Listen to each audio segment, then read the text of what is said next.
La mère de Marc a un chalet à la montagne et lui avait prêté pour le week-end. À première vue, partir à la montagne, ça semblait être une super idée. Pourtant, c'est à partir de ce week-end que les choses ont commencé à partir en vrille.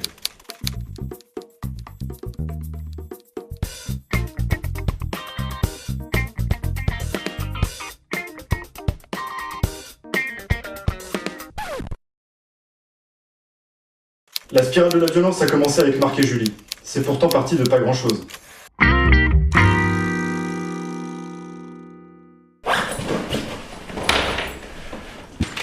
Tu te fous de ma gueule? Tu crois que ça va rentrer dans la caisse, ça? Je peux pas faire plus petit, il y a que de l'indispensable là-dedans. Attends, moi j'ai pris qu'un sac à dos et il est qu'à moitié rempli. Alors tu sais ce qu'on va faire? Je vais prendre tes affaires puis on va les mettre dans le mien. Non, je prends ma valise, toute ma valise.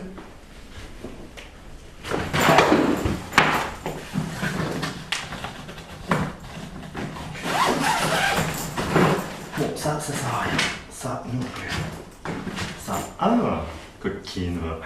Qu'est-ce que tu fais? Bah ça se voit, je trie. Arrête ça tout de suite! Ah, franchement, je lis une paire de rollers, quoi. Non, femme, ne cherche pas à me détourner de ma mission, tu pourrais le regretter. C'est dommage que tu sois si borné.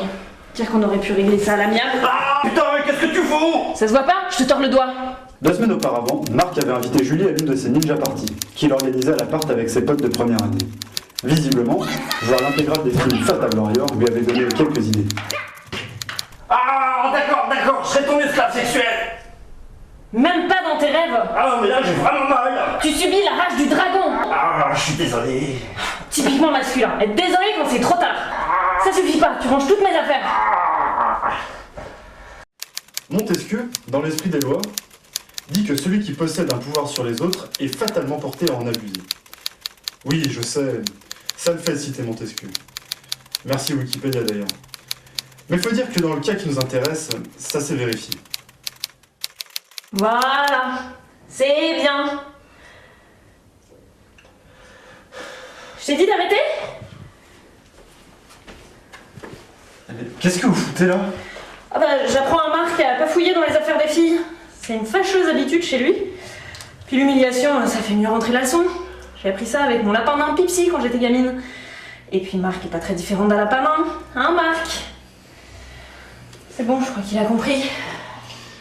Eh ben Marc s'est fait bisuter par Julie. Tu sais que je t'aime de plus en plus, ma petite Julie. Tu vois, si un mec m'avait fait ça, eh ben je l'aurais pris par les couilles et Enfin bon, on y va? Ouais, par contre, faudrait qu'on aille chercher Véro. Quoi? Non mais comprenez, il y a eu un dégât des eaux dans son appartement, elle peut pas rester chez elle.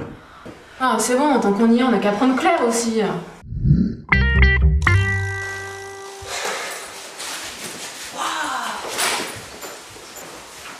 Putain, mais quand je disais Claire, c'était ironique, hein. Pas obligé de se taper tous les boulets là. Ouais, je sens qu'on va trop bien s'entendre. Ouais, moi je sens que le week-end va être trop long. Bon, c'est pas mal, non? Bon, c'est pas tout à fait fini, mais dans l'ensemble, c'est correct. Et ça fait chier pour ce temps. Non, c'est super joli, franchement, ça va être génial, ça va nous changer les idées. Oh ouais, moi aussi j'avais trop besoin de m'oxygéner le cerveau après les examens. Mais quel cerveau? Putain, t'es méchante. Oh, pauvre petite, elle a beau à son petit cœur. Bon, on va aller choisir les chambres. Ouais. Bah voilà les pioles. Ça, c'est la plus grande. Nous, on prend celle-là, Olive. Ben voyons. Je suis très gentil avec toi, mon petit. Puis tu sais que je suis claustrophobe, hein. Je sais, ma lapinette. Si elle pouvait s'étouffer la claustro là. Écoute Joyce, la claustrophobie ça peut être très grave. Et la connerie, c'est grave. Hein. Et moi et mon Marconnet, on prend la chambre orientée plein sud avec la vue magnifique. T'as raison, c'est quand même le chalet de ses parents. Ok, donc si je comprends bien avec Julie, on se tape le KGB quoi. Bah ouais, ça vous rappellera le camping au grenier. J'adorais faire ça quand j'étais gamine. D'après ce que m'a raconté Julie plus tard, Joyce était venue la voir toute excitée. Tu sais quoi ma petite Julie? On s'est peut-être fait baiser par Véro et Claire pour les pioles, mais moi c'est Eric qui va bientôt me baiser. Je viens de recevoir un texto. Joyce, c'est vraiment pas classe. Hein. Mais c'est qui Eric? Eric, le beau brun, le responsable du service commercial. Ah ouais, et qu'est-ce qu'il dit? Il me donne rendez-vous lundi sur la photocopieuse. Tu sais, il est chaud comme un joueur de foot. C'est cool! Bon alors les filles, c'est quoi toute cette excitation? On dirait des gamines de 15 ans. C'est vrai que tu t'y connais? J'ai un rencard avec Eric. Non seulement il est plein de fric, mais en plus c'est un aventurier. Ah ouais, ok, cool. Moi j'étais juste venu vous prévenir qu'on bouffait. Olivier nous fait sa spécialité. Merde. On va encore manger des raviolis en boîte. Le lendemain, Marc, Joyce, Claire et moi sommes partis en rando. C'était pas trop le truc de Véro, et vraiment pas, mais alors vraiment pas le truc de Julie. Et ça depuis l'année précédente, quand le mono avec qui elle sortait l'avait larguée sur le sentier balisé du Gravier. Elle avait erré pendant 3 jours en se nourrissant de fleurs et de gravier. Bref, tout ça pour dire que Véro et Julie sont restés seuls au chalet. J'imagine qu'elles ont pas mal discuté, dans le style... T'as vraiment trop de la chance d'être avec Olive. Hein. Non, il est canon, fin, cultivé, plein d'humour. Bah ouais, j'ai toujours suspecté Julie d'avoir un faible pour moi.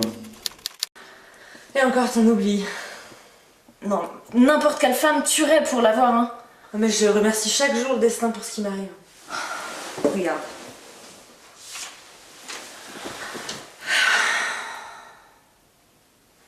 Bon, peut-être que j'en rajoute un peu. Et puis, ça risque de perdre le lecteur.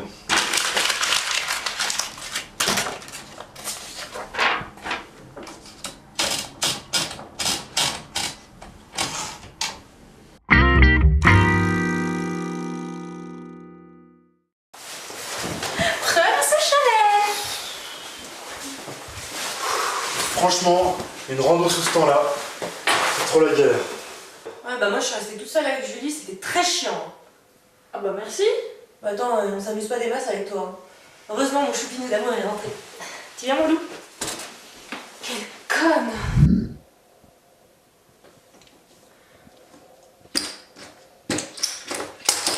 Tapis.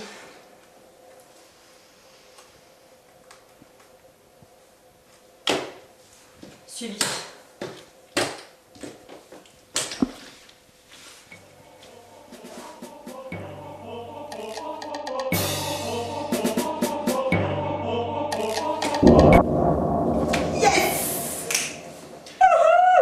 Un brelan contre un foule, c'est pour Véro.